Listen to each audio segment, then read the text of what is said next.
Thank you.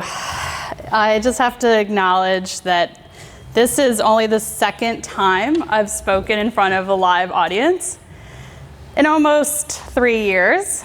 So thank you to everyone who's joining us this morning. I'm very, very, very excited. Okay, so I was told by the team that everyone, when they're speaking, people come and they want to hear your personal story, your backstory. So here's a brief introduction to me. So that's me as a dorky little kid in the 80s growing up in Michigan. I did have a mullet in that photo. I put it in black and white because the colors of my shirt were just atrocious. I was like, I can't show anyone that. So then that's me sitting beside a stage waiting for my entrance. So I was a dorky theater kid as well. When I was a kid, people asked me, what do you want to be when you grow up? And I said, I want to be a Broadway star, I want to be an actress in Hollywood, and I want to be a writer. I want to be an author. So you can probably guess what things didn't come true, but I'm one of the few, I feel like I'm in a really privileged position to say that I do write. I am a writer. I am an author, quote unquote. So one of my dreams did come true. And that's me and one of the last live workshops I did before the big change. So I was teaching some human-centered design innovation teams in storytelling for innovation. And it is one of my really big passions. So I will take us to the next slide, and I'm going to talk about something called comparative religion. So before my journey of storytelling and narrative strategy, I was studying comparative religion. So that's a sociological degree, not a theological degree. I was studying how religions, when you compare them against different cultures and times and places, evolve. So what stories people were telling in one part of the world, how did that compare maybe to a similar time period in another part of the world, so across the planet? And this is often in times, when we've only had mass communication until very recently, but this was often taking place, before mass communication. So how was this happening, these similarities? And it's interesting, but if you look at populations around the world, so I was often looking at places like, the early Indus River Valley in India, so like one of the massive cradles of society, right? One of the massive places where major belief systems have spread all around the world, and comparing that to early Christian artworks. And saying, wow, there's a lot of similarities. Why do people who are seen to be holy have halos? Why do people believe that sitting in silence across different times and places and communities designates something special and something holy, right? Like meditation. It shows up again and again and again across cultures. So we looked at these comparisons, but also throughout that, I learned what was sticky. What in stories and the things that we share with each other really stick to the point where they're passed on through generations and stick to the point where it becomes just the fabric of your reality. But it makes up your belief systems because it's so entrenched, you can't even see it. It's just the way it is, just the way the world is. It's fascinating. So that takes us to narrative strategy. So you're probably thinking, I don't even know what that is. I've never heard of it. That's totally okay. That's why I'm here. I'll explain it to you. So narrative strategy is basically belief systems that we build, but we use it in a commercial sense. So it's something that I say, okay, guys, what's our goal? What are we working towards? And then we think about what strategically we're trying to achieve, and then we build the story or the narrative of what we need to believe together to achieve that common goal. So the reason why I was attracted to that was because I did have this background in studying stories and studying culture and understanding what motivates people to act in unison, to believe in unison. So those common sticky things that start creating reality to the point where you just think, this is true, this is real, we can do this. And especially when you're talking about things like we're living in a time when emerging reality, and just like our reality feels so fluid and it's changing. How do we build these new things to believe in? And especially when we've had to let go of so much in the last 2 years. How do we build that next thing that will bind us together, but also bind us together to the point where we believe that it's possible that we can make this new future, this new reality. And the answer to that lies in, very ancient things. It's not new. We're harnessing the parts of ourselves that we almost don't know are there because it's so ingrained. And those parts are formed by the stories that we carry within us, the stories of our ancestors, and also the stories of what we're creating, of what we want to come. But again, those are based on belief systems that are very old and that we can't almost see. So I hope if you have questions about this, happy to go further after the presentation. But I do want to move into folklore. So folklore, I typically don't like doing like the dictionary definitions of things, but I felt in this case it was important because folklore often gets confused with myth or mythology or legends. And those are things that are usually about things that take place before time. Things like, when there was only darkness and there was no world. And we tell the stories of gods or goddesses or, magical powers that form things. And then those are sense-making tools for us. So how, explaining how we got somewhere. Whereas folklore is actually this, it's a little bit different because it's part of our living, breathing reality. We think of it as something very ancient, but in fact it's something we're doing all the time, every day. We're constantly creating lore. And it comes into 3 or 4 distinct categories.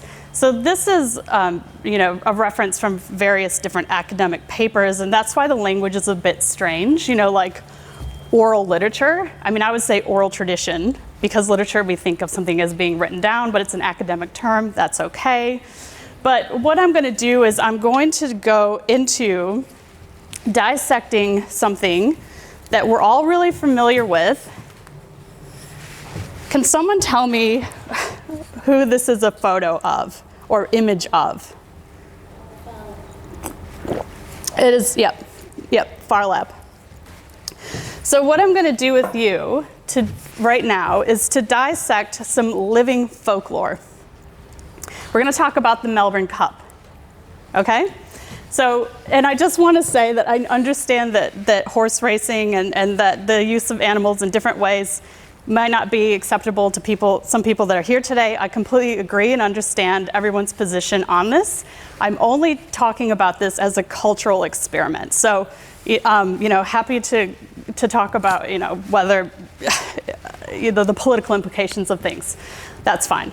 But when we're talking about oral literature, who here has heard a story about Farlap? Yeah. He was killed by the Americans. His heart was just too big, it gave out because he cared so much, because he loved the nation. Australia loved him and he loved Australia back, right? Does anyone else have a quick 10-second story of Farlap? No. It's actually New Zealand horse. Oh, he's not even Australian. Oh, I didn't know that. So interesting, right? So the lore continues, it builds. Material culture. So when we look at the material side of folklore, women wear massive hats. They wear fancy dresses. There's a cup. The cup is legendary. So as the race was becoming famous around the world, there was the legend of the cup, the solid gold cup made from the riches of, the Australian gold fields. And people would travel, back when getting here it's still hard today, but this was really hard. You got on a boat, right? It took you maybe a month to get here to see the cup, the solid gold cup. So these are material aspects of folklore that generate stories and belief systems. Okay, social folk customs. So everyone's probably done a sweep, right? Everyone knows what that is.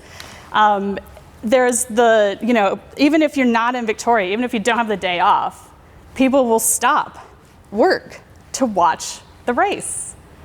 My friend Cameron's here, and he said that when he was a kid, that they actually stopped the school day, right? It's really interesting the amount of folk power that people needed to be part of the ongoing stories that are being created with this race. And then performing folk arts. So at one point I had a partner who was Belgian, and he was showing me like some photos of things that happened in his village.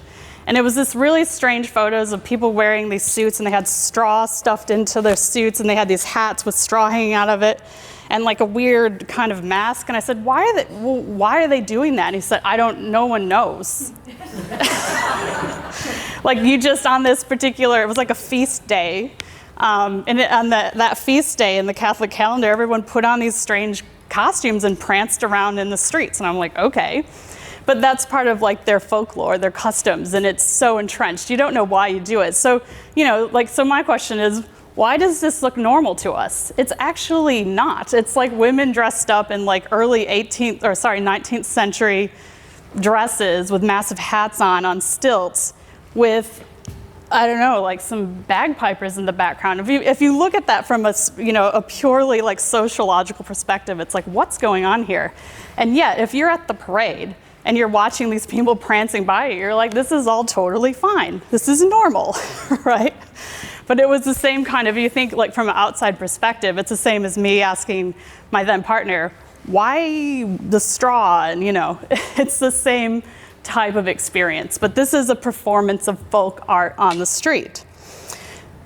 Now, so as I was saying, folklore is a living, breathing thing. We're all experiencing it all the time. So I have a question for you. In 2022, what is folklore? So we're living through some pretty epic times.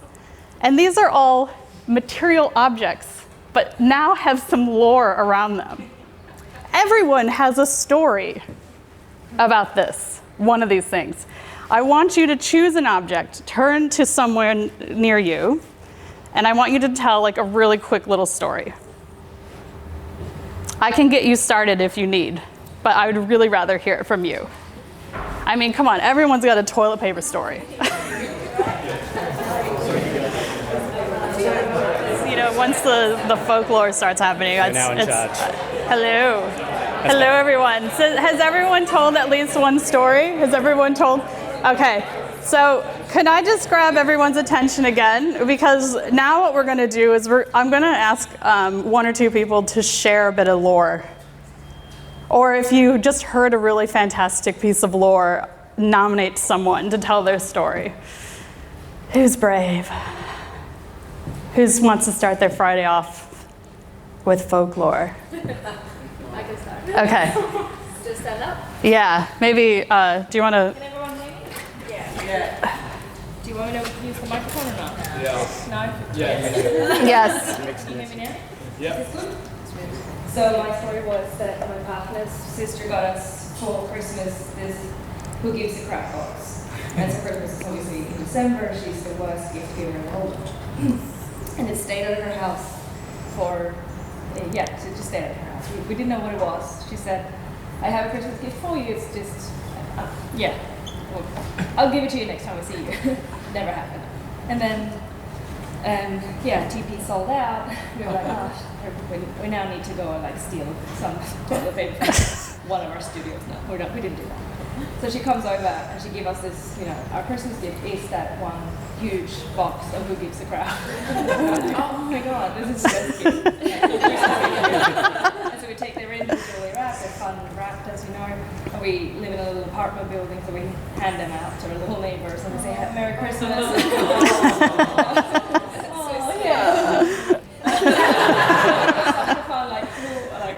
Who Gives a Crap is nice, but like, I don't work for the title. Then I would have had toilet paper. But that was a very good Christmas gift that was timely given.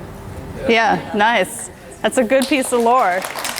But just as an exercise of what we just did, let's just think about this. So when we're talking about folklore, and it is this, it's this living, breathing, evolving thing, and our relationship with these particular objects that I just flashed up have changed forever. We'll never see these things the same again because now they have a different kind of lore around them. They often were just this functional thing, and now they've been elevated by culture. So if we look at the map, So we've got time. We're in 2022. Let's say it's inner city culture. I don't know. But it's Melbourne. We're in the inner city. And then the space place is Melbourne.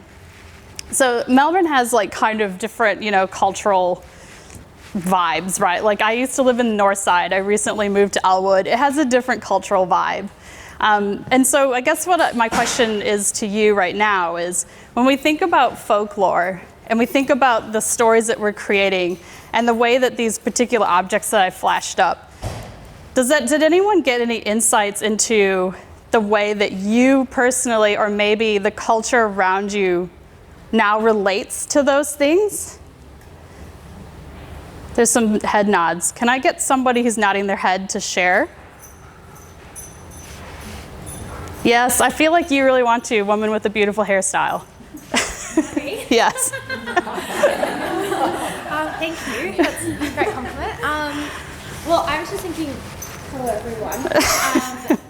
So we work in like advertising, and sometimes we do have to look at like objects, and often the client briefs is how can you make this part of pop culture. And so it's really making me think about like how everyone does have these like sort of stories to these objects that you had up there on the screen, and then how we can kind of take that. So I was kind of thinking of it from that perspective of how we could take it into our work. Yeah. Don't know if that quite answers your question, but I was just thinking about how that's almost like what marketing always wants. Like it's almost like the objective, and folklore does that in some ways. Yes. It's the OG marketing. Yep. Because it gets us to act in unison on the ground as like things are evolving, as we're co-creating stories together and designing our present, but also our future. Because now, how do we behave differently? Does anyone have different buying behaviors in the way that they treat those objects? Like, I'm so aware of how much toilet paper I have all the time now. All the time. And now I have ridiculous amounts for like one person lives by myself. I'm like, that is a lot, but I feel secure. I'm like, I have it, I'll never question it. So thank you. Sorry, I don't know your name. I'll take beautiful hair. Woman with a beautiful hairstyle. Thank you. Dana, thank you. Because you did a really great segue into the next section where we're going to look at things. So I was asked, how are we doing for time? Good? Okay. So I'll make this short, sweet, and simple as I can, but I was also asked, as a person who helps people tell stories, what are some really great ways that we can, some key takeaways that I can share with you so that when you're sharing your story as creatives or creators out there, how do we get our story? How do we start building our own folklore, right, around ourselves and our work? So it really is about creating a really great message, right? So Martin Scorsese says that every story, every movie is about it and getting it. And you need to build your message around the thing that you want. So, for example, a love story. This person loves this person. Do they, how do they get together? How do they go on the date? How do they get married? Whatever it is. But this person wants to date or be with this other person. That's the it. But then you have to create that strategic message around the thing that you want. Right? So there's no simple way to do it. It's a deep thinking process, but it's like, what am I trying to say? What's my message? What do I want? What do I want people to do, think, say, and feel? And how do I get them to act on that? Okay? Then we need to create that strategic message. So the thing that you want people to believe in with you or to do, how do we create a story around that? So the story that you tell really has to be linked to the audience that you want to connect with. And you can tell the same story to different audiences, but you really have to tailor it to who they are. So I could tell a story to a 5-year-old, and I could tell that same story to a 50-year-old, but the language I would use, the positioning, maybe the depth of detail I go into will be a bit different. But it's still the same story, and it's all because it's based on who I'm telling it to. So, just ask those questions, who's the story's audience? What are their goals? What do they want? What do they want to achieve? Can I link it to that? And that's in that message. And then also maybe what are their values? Because if you can emotionally connect with them, that's also really important because that will also engage them and get them to think about you and to maybe act because they're emotionally connected. So what's a good story? So I always say that stories are actually quite a circular thing as opposed to a straight line thing. We tend to think of stories as beginning, middle, end, and it goes just like this, right? But I would argue that it's different. I would say that actually stories end and begin at the same place. So they start with the main message. There's a series of events, so things that happen that reinforce that main message, and that main message is, again, the thing you want someone to understand, that you want to connect and to leave them with. And then you go on this journey with them, and you connect them to that message again. So I'm going to tell a little story about stories to help put that into context, because otherwise it's just theory and it's floating in the ether. So when I was a little kid, so that dorky little kid that I showed you before, my mom told me a story about road safety. So she said, always look both ways before you cross the street. Because when I was a little kid, there was a boy who lived next door to me. He liked to play baseball in the front yard. One day, he's hitting the ball, it rolls out into the street. He doesn't look both ways, he runs out after it. He gets hit by a car. And he's rushed to the hospital, but he had to stay overnight and he missed his own birthday party. So that's why you always look both ways before you cross the street. So does everybody see what I did there? I started with the main message, which is before you cross the street. Yep. And then, because I'm a 5-year-old, she tells me that this kid misses his own birthday party, right? She tells me that because that is worse than death. That is the worst thing that can happen to you when you're 5. When you're 5 and it's like someone's like, you could die, you're like, I don't know, whatever. I have no idea what that means. But it's that, the process of that story that my mom told me changed me forever. Because I don't want to miss a birthday party. No birthday parties, ever. So I always look both ways before I cross the street. But that message and that story changed me. And that's what you need your stories to do. You need them to connect deeply and change the listener in some way. Take them on a journey with you. And that story I just told, that's not like, people often are like, oh, it's so much pressure, putting together a story. But that story was simple. And it was impactful. So just think, what's the simplest thing I can do and say to get somebody to, connect with that message? And often simple is way better, right? There's some other things about stories that we really need to consider. I call them human universals. So we are complex emotional beings.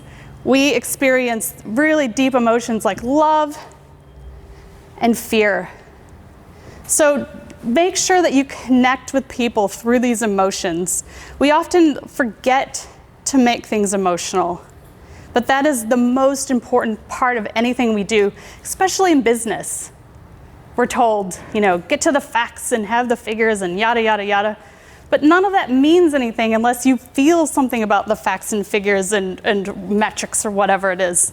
All of that's connected to something you want, so make sure you really link into that. Don't be afraid to be emotional. And just a recap of what we learned today. So it's all around us. Folklore is all around us. It's ever-changing. It's influencing us. It's influencing our futures. So if you think about the way that you now relate to like toilet paper, that is changing our future. It's changed a lot of people's future of like who gives a crap. Like these people, they're able to impact so many other people's lives through the work that they do because of our changed attitude to the value of toilet paper, right? I mean, it's interesting, the flow-on effects of our beliefs.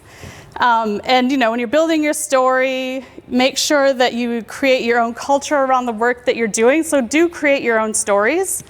And also just make sure that your message is super clear and then wrap that story tightly around it. And don't be afraid of emotional things like the universals, the human universals. I'll just leave you with this one interesting little thought experiment, I guess. In the Netherlands, there's all this different kind of witch lore, I guess. It's like folklore about witches. And there was an AI algorithm that was comparing tweets, often about Bill Gates, and conspiracy theories about him, And then finding like this paradigm, these similarities between the folklore of these Dutch farmers from the 16th and 17th century and current beliefs and conspiracies around Bill Gates. And I just thought this was really funny. And especially the last line. Eats children is part of a satanic rituals. And again, and the children get eaten as well. Like, it's these invisible belief systems. Like, if you are the most evil of evil of evil, you eat children. Like, that's so deeply entrenched in us, right? And then it's showing up in the stories that we're telling today, the folklore that we're building today. And that concludes today's review of folklore and stories and being emotional.